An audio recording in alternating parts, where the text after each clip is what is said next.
it's me again, Zoe Del, and I have a guest, si Papa John! Hi, Papa John! Hello, guys! So, ayun nga guys, alam ko nag-promise ako na yung next vlog ko is about the challenges in working from home. But since naisip namin tong content na to, kasi nandito na siya, ito na yung item na pinakahihintay namin, I thought na why not sumegway tayo ng very slight sa isang bagay na usually ginagawa natin this pandemic to keep us healthy. It's exercising at home. So alam naman natin na sarado ang lahat ng gym. So usually nagde-depend lang ang mga tao ngayon sa mga DIY or mga available na exercise gadgets or tools at home. At isa nga to. Siguro nabasa niyo sa title, this is about resistance bands or resistance tube. So yun nga, si Papa John, ginagamit niya to for exercising. Ako din minsan. Hopefully. So yung una namin nakita na nabili namin, na hinanap talaga namin. By the way, naghanap kami online but wala kaming nakita na medyo tingin namin okay. At matibay, medyo may doubt ng slight. Pero naghanap kami talaga. Nakita kami sa Mega Mall nito. It's by the brand Reebok. Ayan. Nakalimutan na namin yung name nung store, but it's located sa basement ng Mega Mall. This is 900 pesos. This is the Reebok resistance tube or resistance bands kung tawagin online. So, Papa John, hindi ko na mag-open yan kung anong itsura niya. Okay, take note na, not in the basement, lower ground. Lower ground, for sorry naman. AK, Sa basement. lower ground for ng Mega Mall. So medyo may pagka ang setup nung sports store na yun, medyo matagal na siya. Siguro marami ng tao nakakaalam doon. Pero nakalimutan na namin yun. So, itong resistance band actually medyo lighter siya compared dito sa isa. Okay? Sa lesson box. By the way, this is not a sponsored ad, guys. Talagang binili namin to at hinanap namin to for exercise purposes.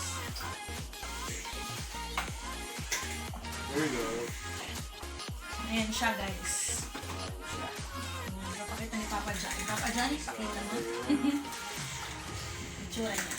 So guys, ako maglalapit. So resistance tube or band, from the word itself, it's composed of a long tube na flexible and two handles. Ganyan siya. Yan. So for this one, kasi Reebok siya, meron siya ditong name. Yan, ako nakikita niyo na Reebok. Both handles.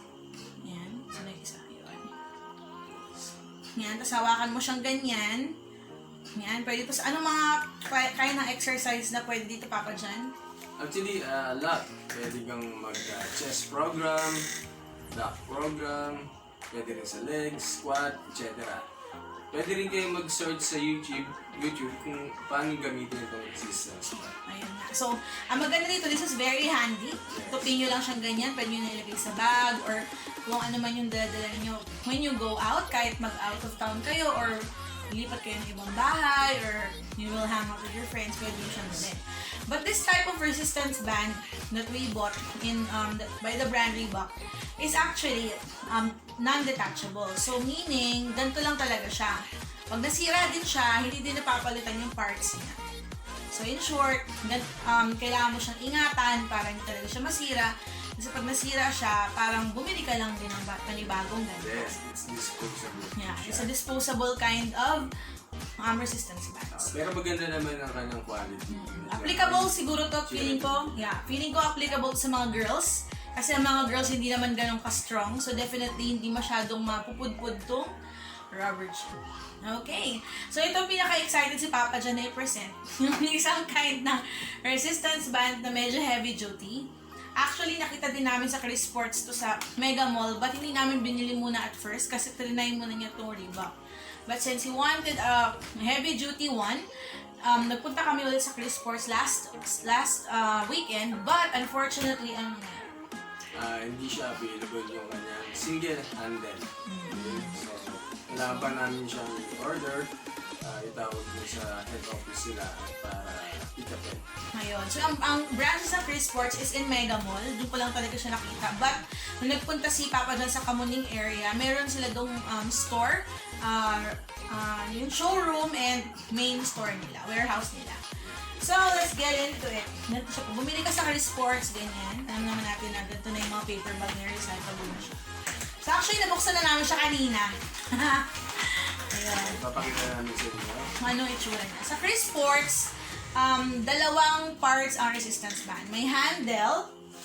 Yan, may handle. Handles pala, sorry. Kasi right and left. So, yan.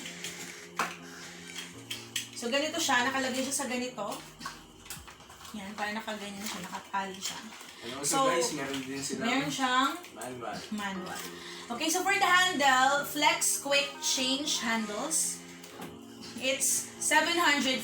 So, medyo price siya kasi heavy duty siya. Earlier, nung pinocus ko yung sa Reebok, I'm not sure if na-notice nyo, but it's made of rubber, yung handle niya. But this one is made of plastic. So, kung sa durability, mas okay talaga yung plastic. And yung pinakakapitan ng tube niya, mas makapal. Ayan, sa ilalim. Kung mapapansin nyo. Ayan. And yung pinaka-tube pa dyan, yan ang itsura. Yun pa itsura niya. Nakabalot siya sa parang something na ganyan.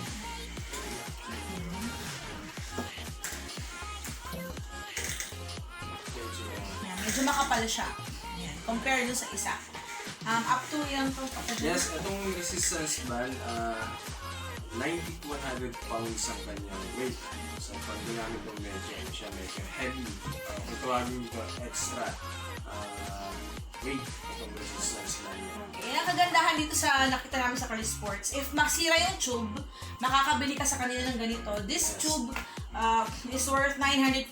So, medyo pricey nga lang siya. But then, alam naman natin na nag-spend din tayo ng money sa mga bagay na hindi naman medyo health related. So, why not mag-invest sa mga ganitong bagay para naman sa health natin. So, pag nasira yung tube na ganito, pwede kang bumili sa kanila. Pag nasira din yung handle, pwede ka din makabili. So, yun lang ang advantage niya. Kung tutuusin, practical siyang gamitin kasi for long term pang matagalan siya. So, ayun, panoorin nyo na lang yung montage after this kung paano kinakabit yung mismong tube sa handle niya for more information about the resistance bands. So, Papa John, saan nga ba usually nagagamit yung resistance bands? Saan natin siya usually nagagamit? Basically, yung mga programs dito, okay, tulad ito, pwede rin dito sa chest workout, okay, back workout, legs workout as well, and so many more. Okay, meron din sila dito, naka-study dito na meron silang free training videos. Okay, kapag nakita nyo yung manual. So you can search it na lang dito yung kanilang website. Again, this is not a sponsored ad. Talagang nakita lang namin na nag-source out kami na itong nasa Chris Sports ay mas matibay. So I believe na may mga iba ding tao na pumupunta talaga doon just to purchase this one kasi nga napaka handy nitong kind ng gadget na to or tool for exercising. Yes. Actually, pag inaano ni Papa John, saan mo ito kinakabit? Either sa gate, sa door, sa window. Yes, Window actually pa. meron pa siyang anchor para ilagay mo sa pinaka-door niya para magamit mo siya.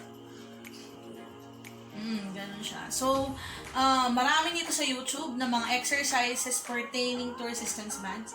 So, maybe pag medyo pumayat-payat na kami, may karapatan na kayo mag-post ng mga short exercise videos. But for now, we're just using this for keeping us healthy. Kasi syempre, when you're working from home, iba talaga yung lifestyle natin. Hindi tayo active. Most of the time, naka-off lang tayo. And this is a very good way to exercise. To have exercises at home. I mean, programs. Ayun nga. So, sabihin ka pa ba Papa siya? Sana enjoy nyo ang videos namin. Yes. Sana may natutunan kayo kahit na hindi talaga to as in yung usual exercise videos. At medyo sumegway lang tayo ng very light sa exercise videos. If you do like this video, please. Guys, ito yung single handle niya.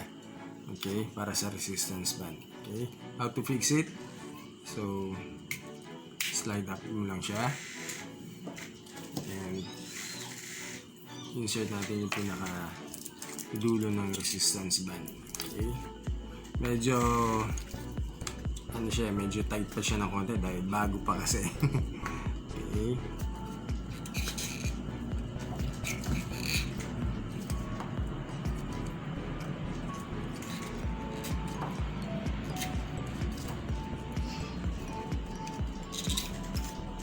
Okay. Pull up.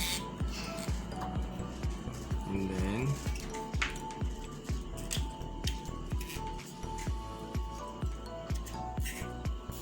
lock natin siya. Okay. And then another one, ito yung ngayon siya, ito yung tsura niya. Okay. Then sa kabila naman ulit. The same thing. Okay, pull up ko siya. Okay.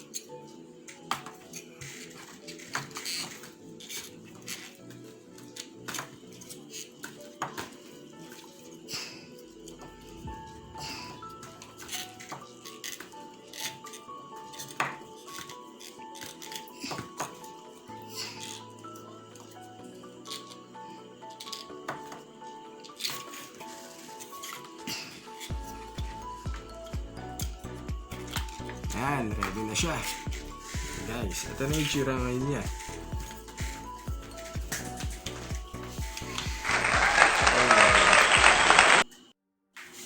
So ayun nga guys, thank you so much for watching this video, and kung nagustuhan mo yung video na to, please click subscribe and the notification bell para ma-notify ka if we have new uploads or any other videos after this. And also, Papa John, do you have any message? I hope you liked our videos and please subscribe. Yes, please subscribe to our channel. Click the thumbs up if you like our videos. And the next video will be about the challenges in working from home. Ayun nga guys, thank you, keep safe, always follow the protocols, wear your mask and face shields, and always pray to keep our faith in God and to keep us strong always. God bless you, bye! 2, 3, go!